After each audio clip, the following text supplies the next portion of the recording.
Agora precisamos falar do Haddad. O Haddad, na segunda-feira, teve aquela coletiva para a imprensa. A grande mídia simplesmente ignorou, ou não entendeu nada do que ele disse, ou simplesmente ignorou. Principalmente a primeira parte da fala dele, que ele falou que, na verdade, não houve nenhum atrito com Lula, a questão de déficit zero, mas ele levou para Lula dados, e por isso que o Lula disse aquilo que ele disse. Que dados eram esses? Uma situação em que o PIB sobe, o desemprego está caindo, principalmente no setor de serviços, e a receita não cresce. A receita não está crescendo. Ele levou isso para o Lula. Esse foi o motivo real da fala. Tá? E por que não está crescendo? Por causa de armadilhas fiscais deixadas, aquilo que o Haddad definiu como ralo fiscal. Ralo fiscal, né? Ele apontou para duas coisas, né? Primeiro, as decisões tomadas pelo Congresso em 2017 e também pelo STF em 2017.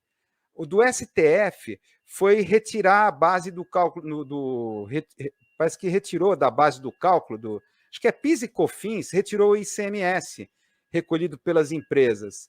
Ele até deu exemplo bizarro de uma indústria de cigarro, na verdade é a Souza Cruz, né, que ele quis dizer, que o contribuinte pagou o ICMS, depois o STF veio com essa decisão, e essa grana do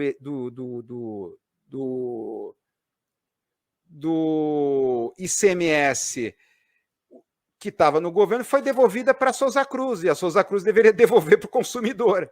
Ficou com ela, embolsou esse ICMS que deveria ser para o governo. Isso é uma pequena parte, eu não vou me alongar aqui no que ele disse, mas é uma primeira armadilha fiscal nesse ralo fiscal. Está indo embora, 200 bi de reais não estão indo pelo ralo. Tá? Então, está impossível cumprir esse déficit fiscal zero. Tá? Isso é apenas uma faceta do problema. Né?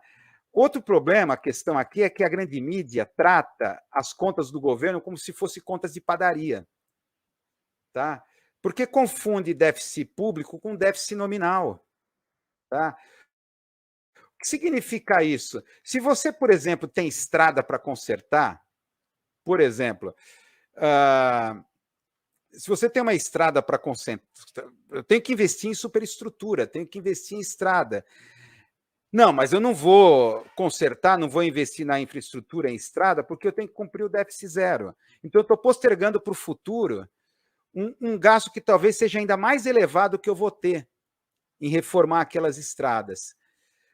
Então, na verdade, a conta que a grande mídia faz, acho que talvez nem o próprio mercado, viu? Que o mercado é muito mais realista. Tá? Esse escândalo, essa histeria toda, é principalmente da grande mídia. Não sei se eu vou ser aqui uma capa de jornal, deixa eu recuperar. Eu acho que é do Globo, exatamente. Onde é que está? Onde é que eu estou aqui? Lost in Live. A Zeina Latif, que foi economista-chefe daquela empresa de investimentos, esqueci o nome, ela era do mercado tal. A Zeina Latif, quadro não é terrível, mas convém não abusar da sorte. Nesse artigo que saiu aqui, primeira página do Globo de hoje. A Zeina Latif era economista-chefe da onde mesmo? Esqueci o nome dessas aí, a XP Investimentos, era da XP Investimentos, a Zeina Latif. Próprio falou, olha, não é assim tão dramático o negócio tal, mas para a grande mídia, para esses colonistas, é assim é assim o pior dos mundos. Então, uma coisa é o governo financiar uma nova estrada, uma nova ferrovia, aumentar a eficiência da economia, você barateia o transporte. Tá? Outra coisa é você jogar isso para o futuro, porque eu tenho que respeitar o déficit zero. Então, eu vou ter um prejuízo muito maior, porque essas estradas e ferrovias vão exigir muito mais gastos, porque elas vão estar muito mais deterioradas. Tá? E o quanto de receita vai se perder, porque as estradas estão esburacadas e não há investimento ferroviário. Tá? Então, é claro, a conta que a grande mídia faz é conta de padaria. É déficit nominal, é quanto entrou grana no caixa e quanto saiu. Tá? É aquela coisa, o todo não é a soma das partes. De novo, volta ao nosso primeiro exercício aqui de Gestalt, no comentário aleatório. Quando você lida com déficit público, com contas públicas, ela está lidando com o todo. Não é só com o presente, é com o futuro. Não é gasto, é investimento. Isso se chama movimento anticíclico da economia. Ao você vir com essa historinha do déficit nominal, você mantém esse movimento cíclico, que é música para o ouvido do mercado financeiro. É música. É música. Porque nessa conta de padaria entra também os juros que o governo tem que pagar para financiar a sua própria dívida. Tá?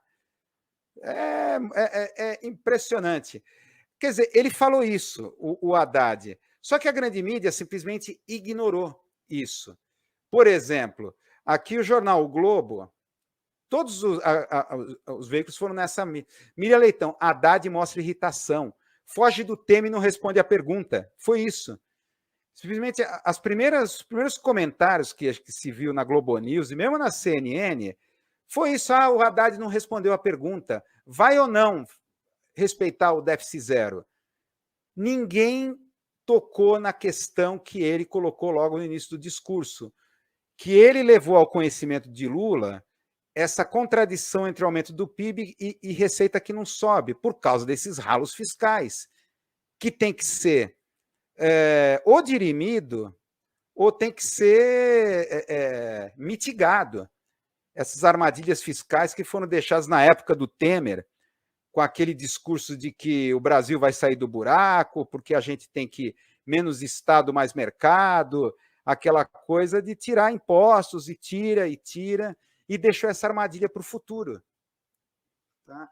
Que está estourando agora no governo Lula, que está desesperado por medidas cíclicas na economia, aumentar a receita, só que não consegue.